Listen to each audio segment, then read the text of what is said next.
Revista Brasil. Bem, são 8h37 agora no horário de Brasília. Depois vem, como nós já dissemos na abertura do programa, nós vamos então agora repercutir essa decisão da Secretaria Nacional de Trânsito, Senatran, que publicou, portanto, ontem o Manual Brasileiro de Exames de Direção Veicular, que estabelece critérios claros sobre trajeto, percurso e forma de avaliação do exame prático. As alterações têm o objetivo de tornar a avaliação adequada à medida de quem dirige no dia a dia, reduzindo diferenças regionais para a aprovação dos candidatos e tornando o processo mais fiel à realidade de quem enfrenta o cotidiano de tráfego brasileiro. Com isso, o exame de baliza deixa de ser obrigatório para tirar CNH. E nós estamos agora com o nosso convidado, o doutor Celso Mariano. Doutor Celso, ele é engenheiro, especialista em trânsito e também diretor do portal de trânsito. Está conosco agora ao telefone. Doutor Mariano, é sempre um privilégio, doutor Celso, ter o senhor nos microfones da Rádio Justiça. Mais uma vez, muito obrigado pela participação aqui conosco e um feliz 2026, doutor Celso. Muito obrigado, bom dia para o senhor. Bom dia, feliz ano novo para todos aí, todos da tua equipe, para essa audiência maravilhosa que vocês têm. Que bom que mais uma vez podemos falar sobre trânsito, desta vez um assunto bem polêmico, né, Walter? Isso está dando um bafafá no Brasil inteiro. Essa coisa de tem ou não tem baliza, é útil ou não, estamos tendo uma perda ou não na qualidade da formação dos condutores. Vamos lá, vamos tentar pôr luzes nesse assunto. Então vamos lá. Portanto, a Secretaria, o Senatran, né? O Senatran, quando ele exclui, portanto, a obrigatoriedade da baliza para tirar a Carteira Nacional de Habilitação. Acerta ou erra, doutor Celso? Erra porque a manobra aí para aproximar desse objetivo de tornar mais simples, prático e, sobretudo, continuar sendo seguro, que eu espero seja um dos objetivos, não deveria ter simplesmente tirado a baliza do circuito dos exames a serem aplicados aos candidatos. Deveria, isso sim, se pensar no peso que isso tem, ou melhorar o aproveitamento dessa... É um manancial de dados importantíssimos que vem do exame de baliza, ele tem, sim, muito fundamento. Mas é aquela coisa, né? O bebê está sujo, vamos dar banho no bebê, depois joga água suja fora e o bebê vai junto e a gente não está se importando. Deveríamos. A baliza é um dos exames fundamentais para que o examinador perceba o quanto de domínio esse novo condutor tem do veículo. E cá entre nós, né, Walter? Dominar o veículo, isso é o mínimo, né? Tem que ter domínio, porque senão não há condições de autorizar esse cidadão a conduzir na via pública. E quais as consequências que isso, de alguma forma, poderá advir nas estatísticas de acidentes automobilísticos, doutor Celso? Eu não consigo estabelecer assim, seria muito ousadia, uma consequência direta, né? Não tem mais o exame de baliza, vai começar a ter mais acidentes nas ruas. Até porque o exame de baliza, ele é um teste de estacionamento, muita gente ainda não tem essa noção. A baliza é a operação de estacionamento do veículo sair da pista de rolamento e ocupar uma vaga. O pessoal que é de Brasília, eu sei que a gente tem muita audiência, talvez tenha alguma dificuldade para perceber o peso disso, porque Brasília é um lugar que tem amplas áreas de estacionamento, é uma cidade que foi planejada para ser utilizada por cidadãos com veículos. Mas é uma exceção, a maioria absoluta das cidades brasileiras tem o que toda grande metrópole sofre, né, em maior ou menor grau, que é a falta de espaço para estacionar. Então, é uma habilidade por si só inquestionável, que tem importância, mas por que o teste é bom, é importante? Porque para estacionar tem muitos riscos envolvidos e são exigidas muitas habilidades do condutor. Por exemplo, o domínio dos pedais, o domínio do volante, a habilidade de trocar de marchas, de conduzir uma marcha ré com segurança, a habilidade fundamental de utilizar os espelhos retrovisores. Isso tudo é o mínimo que esse aluno esse aprendiz tem que ter para conseguir fazer o estacionamento com segurança, né, sem abalroamentos, sem derrubar a baliza, que são os cones, ou sem bater nos outros veículos, numa realidade efetiva das ruas, mas também fazer isso num tempo que não signifique provocar um congestionamento. Mas ainda assim, Walter, até aí parece ser uma coisa assim de a pessoa tem que dominar o veículo, tem que ter habilidade, tudo bem. Mas que riscos isso pode trazer de fato para o trânsito? Bom, para estacionar, muitas vezes você tem que trocar a faixa de rolamento, né, porque ao longo do deslocamento, eu vou estacionar na próxima quadra, mas quando eu entrei aqui nessa via, eu entrei na pista mais à esquerda. Então, implica numa mudança de faixa, muitas vezes, implica em parar. Quando ele para, tem que sinalizar antes essa noção, a pessoa tem que ter a velocidade de deslocamento relativa em relação aos outros veículos e a ocupação do espaço na via. Você vai provocar uma parada no fluxo. E aí você tem que engatar uma marcha ré. E de preferência, daí é que vem a habilidade, fazer isso em pouco tempo. Ora, veja o quanto que é exigido de capacidade emocional desta pessoa. Ela tem que estar tranquila. Tranquila não só de ser uma pessoa de espírito tranquilo, mas tranquila em relação às suas habilidades. É por isso que não deveríamos dar a habilitação para alguém que não consegue fazer uma manobra dessas com segurança. Bom, aí então tem esse momento de entrar na vaga e depois tem o momento de sair da vaga, em que o fluxo será interrompido novamente para ela entrar na faixa de circulação. Tudo isso, obviamente, envolve riscos. É claro que, eu acho que até já falei isso contigo em outras entrevistas aí, Walter, é claro que é muito mais importante a pessoa saber que não pode furar o sinal vermelho, exceder o limite de velocidade, porque são erros que geram de forma muito mais direta acidentes, né, problemas mais graves do que a manobra de estacionamento. Mas ela é um dos poucos recursos didáticos efetivos que tem no exame prático. E, repito, não deveria simplesmente ter sido deixado de lado. E antes que alguém diga aí, muitos devem já estar pensando, sim, mas não é proibido ensinar baliza. Não é, mas o brasileiro tem esse perfil, daí só no que é obrigatório. Então, nós reduzimos, né, a Senatran, ousadamente, está reduzindo 90% da carga horária. Caiu de 20 para 2 horas aula.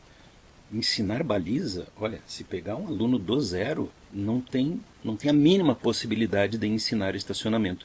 Essa pessoa vai, no máximo, aprender a tirar o veículo do ponto de parada e frear. Isso é o máximo que dá para conseguir em 2 horas de alguém que não sabe dirigir, que, aliás, deveria ser a condição normal, né? Se nós estamos pegando gente que já sabe dirigir, está dirigindo sem habilitação, tem outro problema aí. Perfeito, doutor Celso. Bom, nós estamos em rede, o Fatioli está na Nacional do Rio e também tem uma pergunta para o senhor. Seu César, vamos lá? Obrigado. A minha questão, doutor Celso, é se a reação à baliza é menos, no caso ao fim da exigência da baliza, é menos sobre o mérito e mais sobre uma sensação incômoda do conjunto das decisões, o fim da exigência de autoescola, etc., de que está pesando mais o interesse de quem quer vender carro e moto, e quanto mais gente habilitada, melhor, mais o interesse desse monte de gente que quer fazer serviços avulsos com carro, uma espécie de populismo motorizado, do que o interesse do pedestre, do que o interesse de quem precisa da segurança no trânsito. A gente pode listar uma série de outras decisões que vão na mesma direção. Inclusive em relação a motoristas profissionais, o que é mais grave, que o camarada carrega cargas que em si são perigosas, muitas vezes, ou vidas que vão muito além da família dele, no caso dos motoristas de ônibus interestaduais, e há um afrouxamento das exigências de qualificação em muitos casos. Talvez não seja isso que está pesando em relação ao fim da baliza, mais do que o mérito da questão em si, uma corrida entre o governo federal e os governos estaduais para quem alivia mais para o motorista, e aí depois reclamam que o número de acidentes aumentou? Fatioli, bom dia, obrigado pela pergunta. Isso é evidente, né, que há interesses de parecer simpático à população, porque quando você fala para o aluno que já chega na autoescola, ou enfim, no processo de formação de condutores, assustado, com medo da tal de baliza, que virou um mito, né, saber que não tem mais, o efeito está lado a lado com as outras promessas todas. Aí, é mais barato. É mais fácil de passar, não preciso de 21 acertos no exame teórico, agora é só 20. Tudo isso assim, é muito chamativo para esse eleitor, né? Desculpe, não queria colocar assim, mas me parece muito, muito populista tudo que está sendo feito, porque quando você pergunta, tá bom, Senatra, e qual é o plano para avaliar a eficiência dessas medidas em relação à segurança? E que dispositivos estão previstos para, caso piore a segurança, conseguir reverter ou, enfim, evitar que as coisas piorem. E aí você escuta um silêncio. Eu, pelo menos, até agora não vi nenhuma, e não vi nem ouvi nada assim que desse segurança. A mudança é radical mesmo, mas é só a impressão de que são medidas populistas, porque tecnicamente isso aqui é defensável por A mais B mais C mais D. Isso simplesmente eu não encontrei. Duvido que vocês achem algum especialista isento que diga que não, com certeza vai melhorar. É tudo um risco enorme. A aposta de que, não, se não tiver o estresse do exame da baliza, o aluno vai se dedicar mais. Essa é uma aposta bem perigosa, porque o perfil do brasileiro é fazer só o mínimo que está sendo exigido. E é por isso que nós temos tantos problemas em inúmeras áreas, né? Mas focando aqui na questão da formação de condutores, na questão do trânsito, as pessoas respeitam a regra se tiver o guarda olhando, se souber que o radar está ligado. É ou não é? Exatamente. Qualquer um que está nos ouvindo aí, eu tenho certeza que tá, se for sincero consigo mesmo, não, é verdade, né? Se o guarda não está vendo, eu abuso um pouquinho. Então, como que nós podemos ter um processo frouxo? E é isso que está sendo feito. Nós estamos afrouxando. Que garantia nós temos que as coisas não vão minimamente não piorar? Eu acho que, infelizmente, vão piorar. Então, o caso da baliza é mais um ícone, assim, né? Uma referência simbólica do que o exame em si, embora ele tenha, sim, ele represente muita perda. É um desperdício injustificável tirar a baliza. Tirar o peso da baliza, que é um exame eliminatório, eu concordaria. Aliás, eu sempre fui um crítico em relação a isso, né? Se ensina menos a relação segura das velocidades dinâmicas entre os veículos do que a operação de baliza. Mas ela não é dispensável, porque ela está avaliando habilidades que são, sim senhor, necessárias, absolutamente necessárias. É o equivalente a um curso de porte de arma, você dizer que não é importante a pessoa saber carregar e descarregar, travar ou destravar. É lógico que é importante, é fundamental. Eu concordo com o senhor. O nosso Leandro Martins, depois o Roberto, os dois estão em São Paulo, Nacional São Paulo, também conversam com o senhor. Primeiro o Leandro. Vamos lá, Leandro. Ok, Walter, bom dia, doutor Celso. Bom dia, né? Bom dia.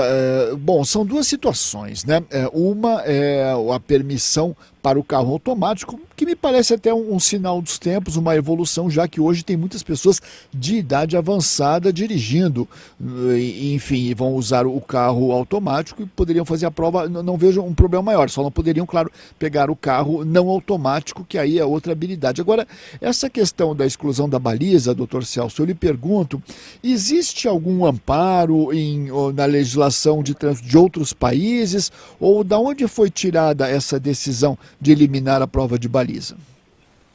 Eu não conheço com detalhes toda a história, mas alguns aspectos aí chamam a atenção, Leandro. Primeiro que nunca existiu um manual nacional que padronizasse o exame prático em todo o país. Cada Detran vinha fazendo de um jeito, embora, né, estes jeitos diferentes eram relativamente parecidos. Por exemplo, todos tinham obrigatoriedade da baliza e é um exame eliminatório no processo.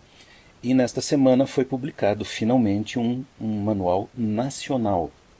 E é ali que está escrito que não precisa mais a baliza, quer dizer, não traz a baliza como um dos itens obrigatórios. Então a interpretação dos DETRANs, que aos poucos estão tirando, né, a exigência do exame de baliza, revela o espírito que está nesse manual. Fazer o manual é importante, fazer as modificações que permitam, né, por exemplo, o exemplo que você trouxe do carro automático é importante, as tecnologias estão aí, é inegável, mas veja, a realidade é o seguinte: veículos com motorzinho no espelho retrovisor externo, para o condutor não precisar se esticar lá do lado do passageiro quando estiver sozinho dentro do carro, para conseguir regular os espelhos retrovisores, já é uma raridade.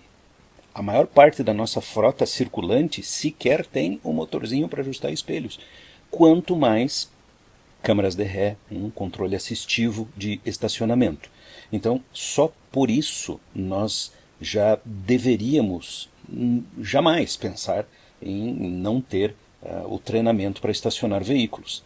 E poderíamos adicionar, aí sim, né? E como que você usa o computador de bordo num veículo que estaciona sozinho? Opa, isso é uma habilidade importante porque, eventualmente, esse condutor vai ter acesso a um veículo de alta tecnologia. Os veículos de condução autônoma ainda é meio ficção científica, né? Não é que não tenha por aí, mas escute, veículo autônomo depende de uma via inteligente e nós não temos. A nossa realidade não permitiria simplesmente, não precisa mais ensinar ninguém em câmbio automático, porque agora existe câmbio manual, porque agora existe câmbio automático. Caramba, existe câmbio automático desde a década de 50. Não era comum para nós. Agora é comum, mas ainda assim, a melhor coisa que nós temos a fazer é ensinar em câmbio manual. Ensinar em veículos muito simples, porque é a pior condição que o condutor vai ter depois. Se ele tiver o privilégio de dirigir um veículo com mais tecnologia, aí é fácil se adaptar do complicado para o simples. A recíproca não é verdadeira. E aí você lembrou bem, alguém habilitado para câmbio automático, isso acontece muito nos Estados Unidos, tem restrições para dirigir veículos de câmbio manual, porque a condição de dirigibilidade de controle do veículo é muito, muito diferente e pode gerar riscos. E é o fato de poder gerar riscos que faz com que a lógica da formação de condutores seja ensinar bem ensinado, bem treinado, né? Daí se estabelece o mínimo, que pode ser questionado, né? Não sabe o suficiente, por que a gente dá a PPD e não diretamente a habilitação? Isso tudo, obviamente, pode e deve ser questionado, mas eu tenho a sensação que, infelizmente, nós não estamos caminhando para uma melhora, para uma evolução. Estamos, sim, em meio a uma simplificação com interesses que passam bem longe do comprometimento que o Brasil, como país, deveria ter, já tivemos, com os compromissos de segurança nos padrões internacionais. Nós somos signatários da ONU, nós assumimos compromisso com a OMS, nós temos um PENATRANS. Não é possível que isso esteja acontecendo. Pois não, doutor Celso, nós temos 3 minutos ainda de programa e o Roberto também, em São Paulo, Roberto Camargo, também tem a última pergunta para o senhor. Vamos lá, Roberto. Vamos lá, Walter. Bom dia, doutor Celso. São mudanças bastante polêmicas, né, que estão sendo implantadas aí na legislação que regula aí a obtenção da CNH. Se a gente mudar um pouquinho o foco do debate, doutor Celso, tirando um pouco das exigências feitas ao candidato à habilitação na formação e focarmos mais na realização do exame, o senhor vê uma possibilidade de impor maior rigor na autorização para que o candidato passe a dirigir a partir de um exame que exija as habilidades, independente de ele não ter frequentado uma autoescola, por exemplo, de não ter treinado a baliza como até então era uma exigência, né? Ou seja, reconhecendo o aspecto assim da atualização da lei, dada inclusive a evolução tecnológica dos veículos, não seria interessante que o foco fosse muito mais no grau de exigência do exame de habilitação? Com certeza absoluta, Roberto. Todo o bom senso e a lógica, inclusive do ponto de vista didático, pedagógico, né, falando em educação, em formação, aponta para esse lado. Você pode ter sistemas, né, processos, métodos menos conectados com o aluno, como, por exemplo, o EAD ao invés da aula presencial, mas a avaliação tem que acompanhar a natureza do curso. Então, uma avaliação de um curso feito em autoestudo, né, já para trazer um outro problema do momento, aí, que é o curso teórico sem frequência mínima, né, sem carga horária, feito num aplicativo, ele deveria... nós vamos implementar? Vamos. Mas escuta, o brasileiro não tem muita facilidade de estudar sozinho. Não, mas nós vamos implementar porque queremos simplificar. Tá bom, e como é que vai ser a avaliação? Nada indica que o banco de questões que foi divulgado, que aliás tem uma série de probleminhas, vá garantir que o novo método seja mais eficaz que o anterior. Isso, obviamente, também vale para a parte prática. E olha só, não estou dizendo que antes era maravilhoso e agora ficou ruim. Não, nunca foi maravilhoso, nunca. Sempre teve problemas. Mas os caminhos de evoluir pedem justamente uma qualificação na avaliação. Então, o exame de baliza, né, como parte da prova prática, continha falhas conceituais? Eu acho que sim. Eu acho que, por exemplo, um desperdício inexplicável na baliza é o nervosismo do aluno. Ora, o nervosismo do aluno ao fazer o teste tinha que ser objeto desta avaliação, porque ele é revelador. Será que no trânsito, no dia a dia, longe dos olhos do examinador, essa pessoa também não vai ficar nervosa e isso não se tornar um fator de risco? Então, nós estamos num descompasso em todas as áreas. Roberto, seria maravilhoso que as autoescolas funcionassem como funcionam as escolas. É a escola que diz se o teu aluno está apto ou não a passar para a próxima série, próximo ano, não é?